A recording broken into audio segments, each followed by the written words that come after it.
Olá, olá, sejam todos bem-vindos. Hoje é sexta-feira.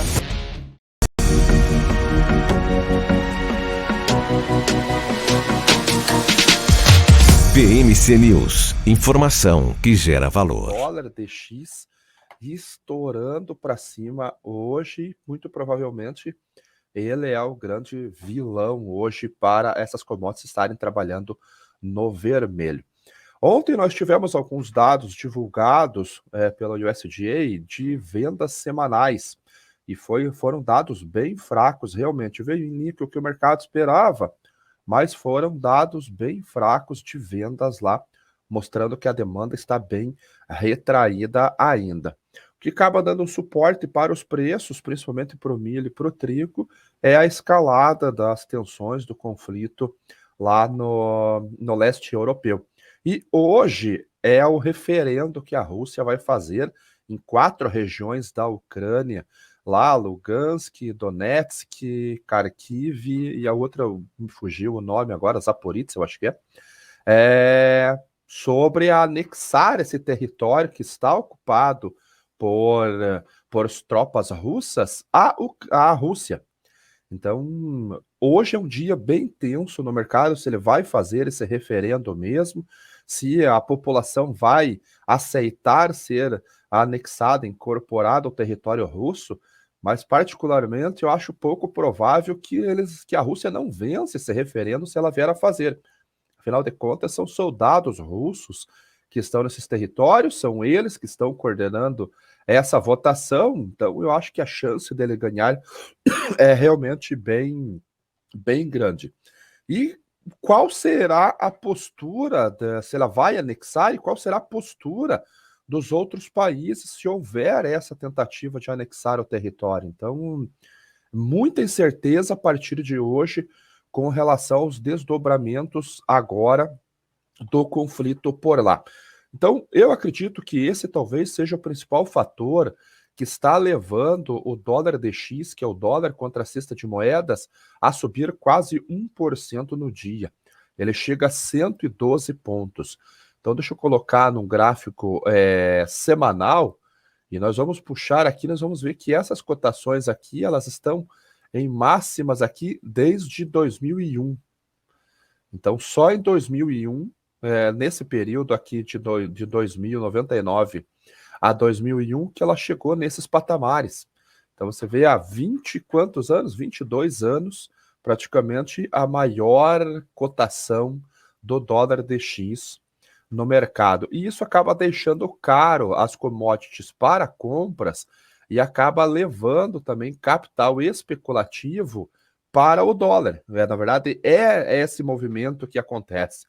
Capital especulativo sai de renda variável, já que são ativos de risco, e passam a ir para a moeda norte-americana, que é mais segura. Então, esse movimento de hoje tem derrubado as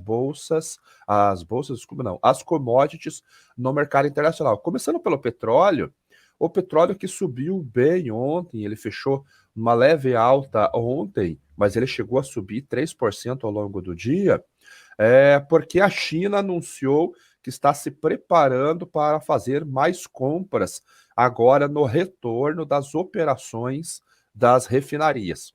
Então, sazonalmente, a gente sai daquele período de baixa no segundo semestre, que atinge esse fundo no meio de setembro, e no final de setembro começa o movimento de alta, porque começa tanto a peak season do transporte internacional, já que começam a acontecer as compras agora para o Black Friday e para o Natal.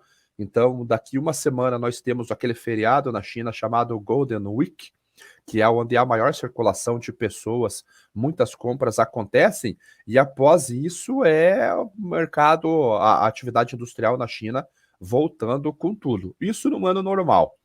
Esse ano a gente está com queda na atividade industrial, problemas financeiros em várias empresas por lá, inflação comendo solta por lá, acaba limitando a atividade industrial da China. Mas em anos normais, este seria o movimento. Então, ontem, a própria China anunciou que as refinarias voltarão a produzir derivados do petróleo e isso acabou puxando as cotações. Hoje o cenário já mudou, como eu disse. Esse fator aqui do dólar DX, ele é um componente extremamente importante para o movimento das commodities, e esses temores de recessão, de baixo crescimento econômico e agora uma escalada nas tensões do leste europeu fizeram o petróleo voltar para $80 o barril, caindo 3,31%. Isso vai acabar favorecendo o PPI aqui no Brasil, que é o preço de paridade de importação da gasolina. Então, a gente pode ter já indícios para uma nova redução da gasolina. Essa semana, o governo ele já fez a redução do diesel, né? Já era esperado, amplamente esperado pelo mercado, uma redução do diesel, porque ele estava muito defasado. Foi feita uma correção pequena. Ontem foi anunciada uma redução no GLP, o gás liquefeito de petróleo, que é o gás de cozinha também na refinaria, e agora o mercado aguarda ou esperava uma redução no preço da gasolina. Porém, hoje nós vemos aqui que ele está basicamente even. Hoje, dia 22, não saiu. Esse é o de ontem, o dado de ontem não saiu de hoje ainda, mas o da gasolina estaria even, ou seja, não pediria um aumento, uma redução, nem um aumento, então poderia manter os preços nos patamares atuais. Mas isso que já baixou bastante mesmo, você já encontra o combustível aí abaixo de R$ 5 em algumas regiões. O óleo diesel, segundo ontem, estava ainda com uma defasagem, poderia reduzir o preço em 15 centavos. Mas hoje, dependendo do movimento do câmbio, o problema é que com o DX subindo nesse patamar, a tendência seria que a nossa taxa de câmbio também subisse. Esse seria o movimento normal, porque sairiam dólares do país com maior risco indo para o país com menor risco. Mas a nossa taxa de câmbio ela tem trabalhado um pouco descolada no cenário internacional. Então nós já vimos antes de ontem, por exemplo, ontem mesmo, o dólar indo para 111 pontos e o nosso dólar aqui no Brasil, na B3, reduzindo o preço. Ontem ele fechou em R$ 5,11. Então, o movimento normal seria saída de país mais arriscado para país menos arriscado, no caso, o dólar norte-americano, então o nosso dólar teria que subir. Vamos imaginar que ele suba só um pouco e o petróleo continue tendo essa pressão baixista, agora que o que para o mercado seria muito bom, o relatório de hoje do PPI já deve trazer uma defasagem razoável já para os preços tanto da gasolina quanto do diesel, já pedindo mais uma correção. Não acredito que vai ser feito de maneira imediata, nunca é feito de maneira imediata, considera-se uma janela, mas para o mercado, principalmente para a produtora rural, agora que ele está fazendo o seu plantio, uma redução no diesel, novamente, redução dos combustíveis, seria extremamente favorável para baixar os custos de produção, que esse ano estão nas alturas. Junto com o petróleo, nós vemos que todas as outras commodities também estão caindo. O óleo de soja, que foi ontem a commodity que mais subiu e acabou dando suporte para as cotações do grão, que caiu só um pouquinho, hoje ele está caindo mais de 2% também lá na Bolsa de Chicago, a 65 centavos de dólar por libra-peso. Lá na Malásia, deixa eu ver como que fechou a Malásia aqui, fechou estável praticamente, 3.750 ringues por tonelada no óleo de soja. O óleo de soja que teve cancelamentos de contrato divulgado ontem pela fluxo do USDA lá, fluxo de exportações, né, vendas novas para exportação, apresentou cancelamentos e nesse momento caindo 2%. O farelo também está caindo 0,7%, 425 dólares por tonelada curta, automaticamente o grão vai cair também. Afinal de contas, esses são os derivados, o grão ele acaba caindo também. Então, hoje caindo 11 pontos nesse momento, 0,81% a 14 dólares e 45 bucho. Então, para os especuladores que estão vendidos, que possuem posições vendidas, uma luz de esperança aqui que essa sazonalidade fará o seu efeito. Para o produtor rural, que tem soja disponível e há ainda alguma soja disponível no Brasil, tem que ficar ligado com relação a esses movimentos aqui de queda de Chicago, queda da taxa de câmbio, como caiu ontem, o prêmio também vem caindo com a demanda fora do Brasil, demanda na Argentina, um pouquinho de demanda nos Estados Unidos também, então tem que ficar ligado, realmente tem que ficar ligado também para a comercialização do próximo ano. Você vê que a entrada da safra brasileira, que é o vencimento março, está caindo 0,72 a 14 dólares e 54. Há um suporte aparentemente muito forte nessa faixa de 14 dólares o bushel, mas a gente tem outros referenciais que fazem parte da formação de preço. Para se ter uma ideia, deixa eu abrir a planilha de Excel aqui, ver se já está atualizado os prêmios de exportação, a sazonalidade nos prêmios de exportação também. Então, nós vemos que o prêmio hoje está muito mais alto do que o prêmio em março, o que é natural, afinal de contas, é a sazonalidade, né? Então, vamos ver aqui enquanto ele atualiza a planilha, porque ela é indexada ao sistema, ela já está calculando. Ó, os prêmios de exportação para Embarque Export, faixa de 200, 210 pontos acima de Chicago. Para março, 37,42. Então, coloque aqui 40 pontos aproximadamente de média entre comprador e vendedor. Ó, teve uma queda de 1 ponto no dia de ontem. Então, olha essa diferença do spot para o futuro. Então, você vai ter que considerar isso no cálculo de formação de preço para a decisão de vendas, né?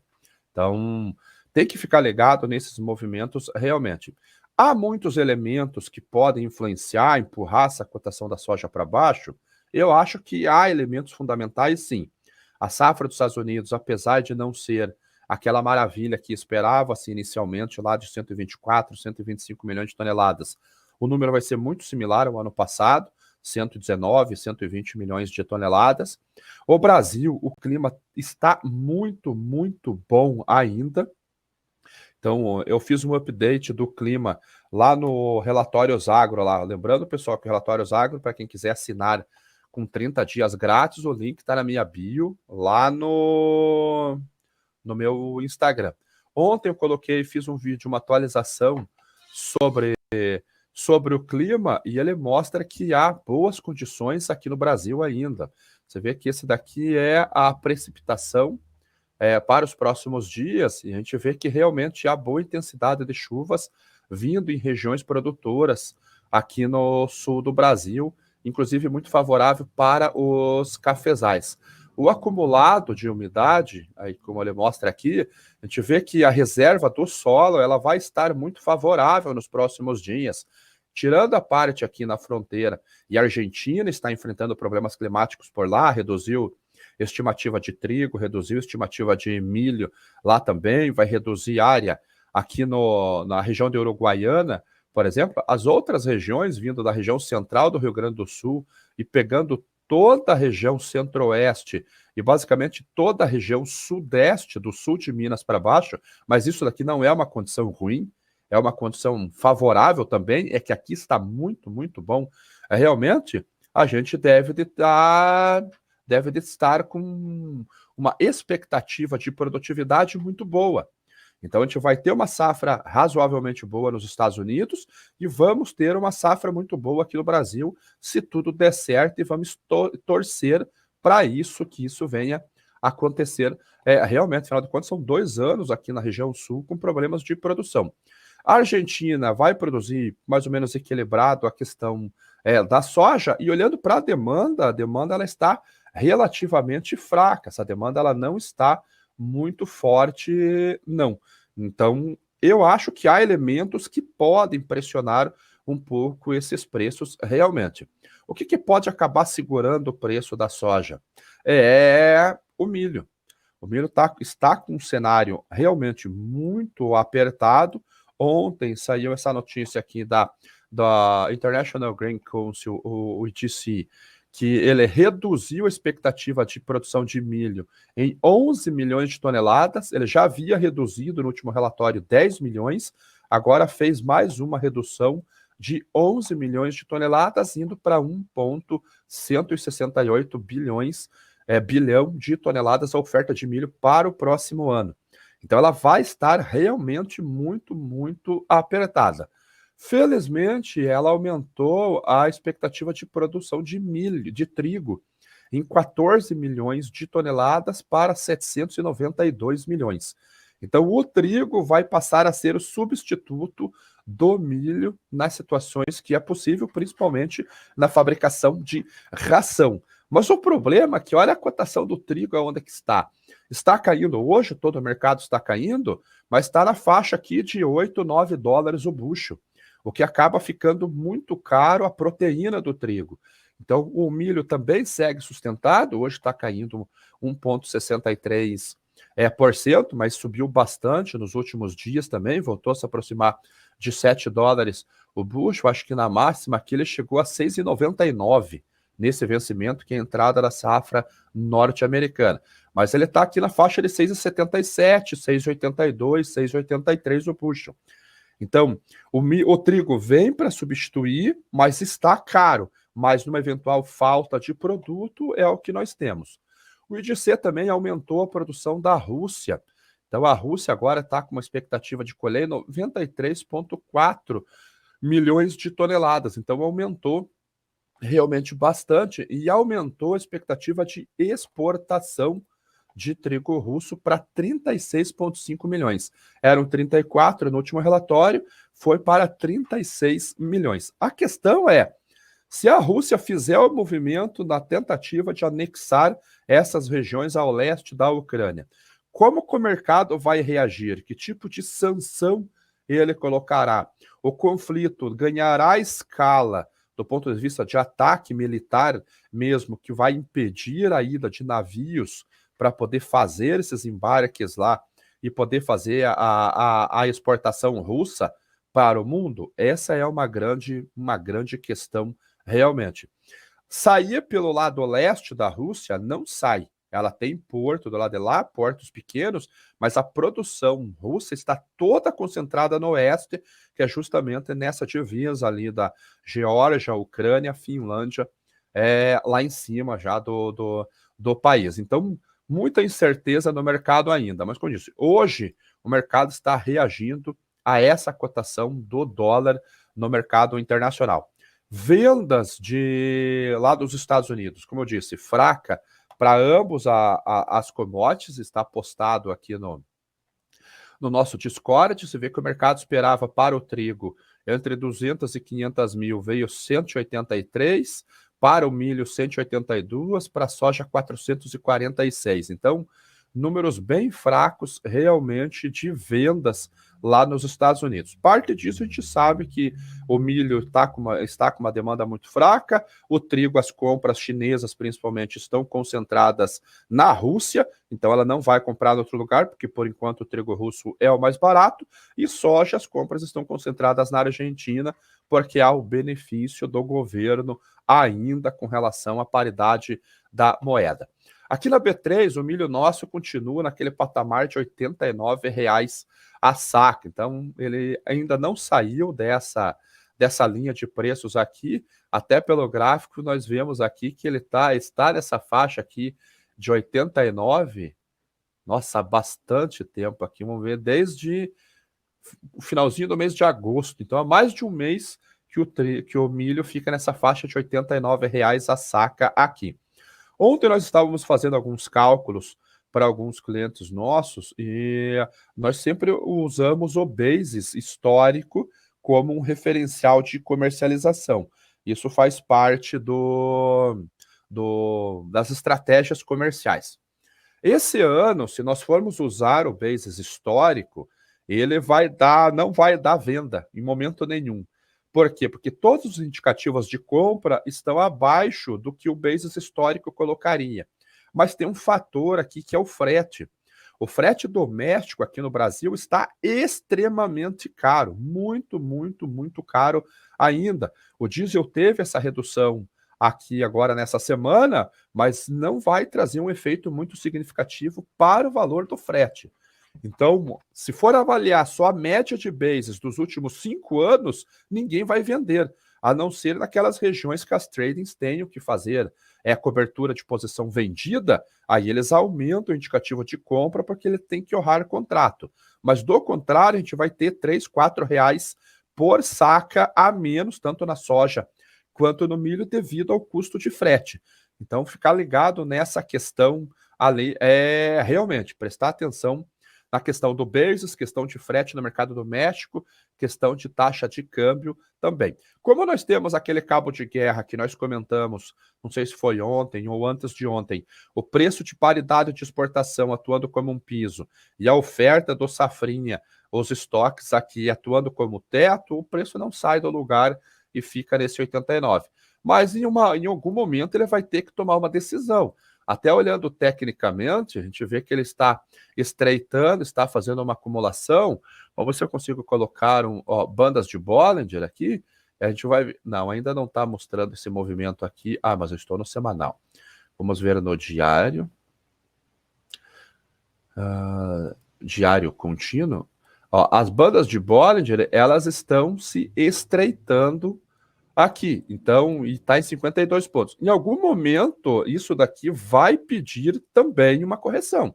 Agora, para onde que vai? Aí vai depender de como que está o cenário no Brasil com relação à comercialização. Safrinha encerrou já a colheita, basicamente, como eu disse, é um ou outro estado lá no Mato Piba, ou seja, no nordeste do Brasil, que tem um milho um pouquinho mais tarde, o milho do tarde que nós falamos. Então, tem alguns trabalhos que estão sendo realizados por lá, mas as outras regiões, centro-oeste, sudeste, já encerrou a colheita do milho. Então, essa oferta já chegou no mercado e veio uma oferta muito, muito generosa. Eu acredito que a gente deva ter números ali próximo a 90 milhões de toneladas de produção. Talvez 88, alguma coisa nesse sentido, mas a produção veio muito, muito boa. A comercialização está forte para exportação. Ontem foi soltado mais um número já de 7 milhões e 600 mil para esse mês aqui de setembro, foi o número da ANEC. Então, a exportação tem conseguido colocar um fluxo realmente de saída do milho. Porém, o mercado doméstico ainda ele segue lento. A gente sabe, quem é produtor rural sabe que agora, finalzinho de setembro, início de outubro, é o período que tem bastante boleto para pagar, porque é os insumos utilizados no plantio das safras de verão, soja, milho, tem bastante coisa para comprar, fertilizante, tem diesel, tem pesticida, herbicida, fungicida, tem vários produtos. Então, essa necessidade de fluxo de caixa talvez faça o produtor começar a olhar para a comercialização. Se todos vierem ao mesmo tempo, há pressão para baixo também. Se a comercialização atrasar muito, vai acontecer o que aconteceu no ano passado, e no ano retrasado, em 2020. O produtor sai da venda, o preço se mantém sustentado, sobe até um pouquinho nesse final de ano. Quando começamos a nos aproximar do finalzinho de dezembro, início de janeiro, tem que ser feita uma venda para liberar espaço para a safra nova que está chegando. Voltamos a ter pressão logística no Brasil. Isso tem acontecido nos 2 últimos anos. Então, na B3, está na hora do milho começar a tomar alguma direção, e isso deve vir logo, logo. E vamos aguardar para ver o que acontece. O trigo, como eu já comentei para vocês, hoje caindo 1,84%, 8 dólares e 94, vencimento dezembro. O plantio nos Estados Unidos do inverno tem avançado bem, mas as condições não estão muito boas por lá nesse momento. O USDA trouxe realmente condições ruins para esse trigo de inverno nesse início de plantio. A Ucrânia começou a plantar lá também, vai ter a redução diária, então a situação do trigo também é ruim, mas a do milho eu acho que é a commodity agrícola com cenário mais apertado. Café hoje caindo, ontem ele voltou a trabalhar em alta, né? Ele subiu, caiu, subiu, caindo hoje. Ontem houve mais uma grande redução nos estoques de cafés lá da ICI. Eles já estão em 485 mil sacas. É muito, muito baixo realmente os estoques certificados na ICI, e há poucas sacas para serem certificadas. Mas o cenário de hoje é de completa aversão ao risco, risk off, então não tem como o café, que é uma soft commodity, passar ilesa desse movimento, e trabalhando com uma queda de 1%. O vencimento março aqui, eu não sei porque que ele tirou meu vencimento dezembro, daqui, KCZ, 22, o vencimento de dezembro caindo 1% também a 221 centavos de dólar por libra-peso. Então, o movimento acompanhando o cenário de aversão ao risco no mercado internacional. O que mais que falta? O açúcar hoje provavelmente vai estar trabalhando em queda também, trabalhando em queda 0,16% a 18,46 centavos de dólar por libra-peso. O mercado aguarda as cotas de exportação da Índia para o açúcar. Mês que vem começa a temporada, eles não divulgaram ainda, mas no curto prazo há um déficit ainda de açúcar, por isso que os preços continuam com um viés de alta de curto prazo. Para o próximo ano, agora a gente deve de ter muito provavelmente um superávit aí, em torno de 4 milhões de toneladas. Como o prêmio de branco que eu mostrei para vocês ontem está muito favorável, que é a diferença entre o açúcar branco de Londres versus o açúcar bruto de Nova York, haverá demanda ainda pelo açúcar matéria-prima para a produção do açúcar branco e realizar estas entregas. Então, eu acho que esse foi o dia de hoje. Vamos dar uma olhadinha nas perguntas aqui na BMC, só 62 likes. O pessoal podia ajudar no like também, hein? Brincadeira, hein? Vamos ver, bom dia, Luiz Toledo, bom dia. Isso sim, petróleo é bolsa, Helder. Eu também acredito que eu tenho um viés altista para o petróleo, mas a gente sabe que há problemas aí com relação à recessão ali, então acaba limitando o consumo, mas eu ainda também sou altista para as cotações do petróleo. O Marco dizendo que os ucranianos não vão aceitar. Eu não sei como é que vai ficar essa questão realmente, Marco, porque é só lá na fronteira, em território 100% ocupado por russos. A contraofensiva ucraniana já vem acontecendo desde o início de setembro, exatamente, fluxo estrangeiro vindo para o Brasil. Eu não cheguei a ver o fluxo hoje, Adriano. Ale, você tem dados de geadas no sul do Paraná, Santa Catarina e Rio Grande? Pode ter afetado? Eu acho que não teve geada, não tinha geadas confirmadas para hoje. Amanheceu bem frio aqui em Curitiba também. Amanheceu bem frio, mas eu acho que não tem problema. Não, ó, o Marco Bio, todo blogueirinho.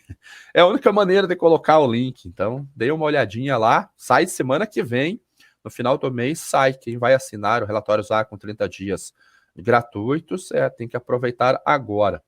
Ó, o Thiago falando aqui, 5 graus em Cascavel. Hoje, condições nada favoráveis ao plantio. Sério? Olha, Thiago, você é o primeiro que me fala que tá ruim a condição do plantio. O pessoal falou que tá bom lá, alguns clientes que nós temos na região de Cascavel, um pouquinho mais ao norte também, Maringá e Londrina, diz que tá muito bem as condições lá, teve bastante chuva, tem bastante reserva hídrica lá, então o pessoal tá falando que tá bom. Como que tá o trigo de Cascavel? Olha, não tem essa informação tão pontual assim. Estoques de fertilizantes estão altos no Brasil, isso vai derrubar os valores aqui internamente?